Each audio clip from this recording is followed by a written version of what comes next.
بسم اللہ الرحمن الرحیم۔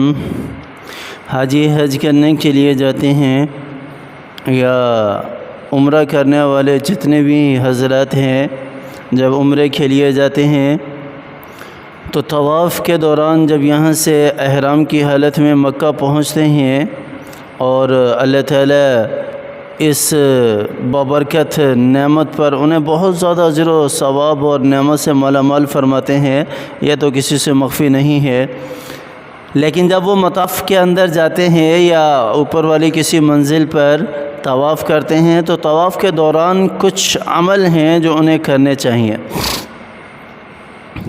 جس میں حجر اسود سے رکن یمانی تک یہاں پر تو مختلف دعائیں ہیں، حاجی جو ہیں وہ بھی مانگ سکتا ہے اور جو عمرہ کرنے والے ہیں وہ بھی مانگ سکتا ہے۔ مختلف دعائیں اپنی جو ہیں وہ ذکر و اذکار یا اس کے علاوہ مختلف دعائیں جو ہے وہ مانگ سکتا ہے، اپنے لیے، اپنے اہل و عیال کے لیے اور اپنے بیوی بچوں کے لیے، اپنے رشتہ داروں کے لیے، جو بھی دعا مانگنا چاہے۔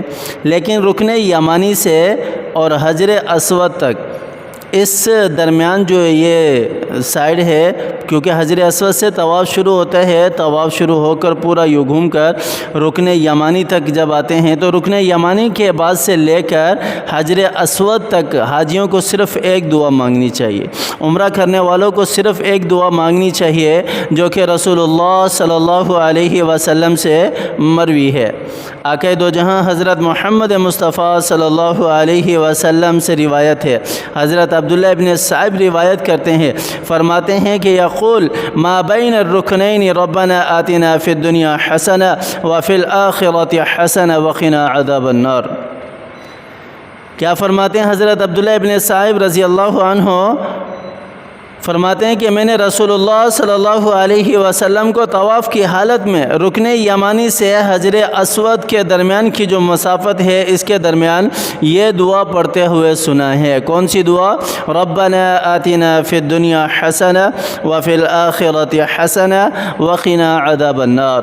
اس لیے حاجی جو حج کرنے والے ہیں وہ بھی اور اسی طرح جو عمرہ کرنے والے ہیں وہ بھی، ان کو چاہیے کہ آپ صلی اللہ علیہ وسلم کی سنت پر عمل کرتے ہوئے وہ لازم ہے ان کے اوپر کہ وہ رکن یمانی سے حجر اسود تک جو ہے وہ یہ دعا مانگیں اور یہ دعا پڑھا کریں، آپ صلی اللہ علیہ وسلم کی سنت کو زندہ کریں۔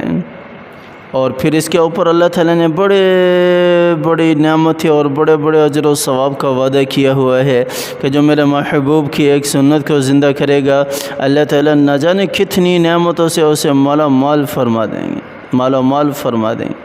ایک سنت اللہ تعالیٰ تو اپنا محبوب بنانے کے لیے راضی۔ قرآن کی آیت ہے نا، قل ان کنتم تحبون اللہ فاتبعونی یحببکم اللہ۔ اللہ تعالیٰ کیا فرما رہے ہیں کہ میرے محبوب کی اتباع کر لو، میں تمہیں اپنا محبوب بنا لوں گا۔ سنت کو اپنانا کیا ہے؟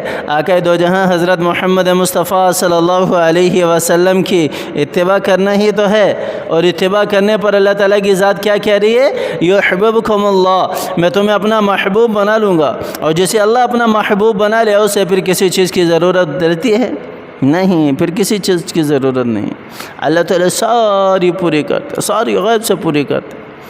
اللہ تعالیٰ ہمیں سمجھ عطا فرمائے، عمل کرنے کی توفیق عطا فرمائے۔ آمین ثم آمین۔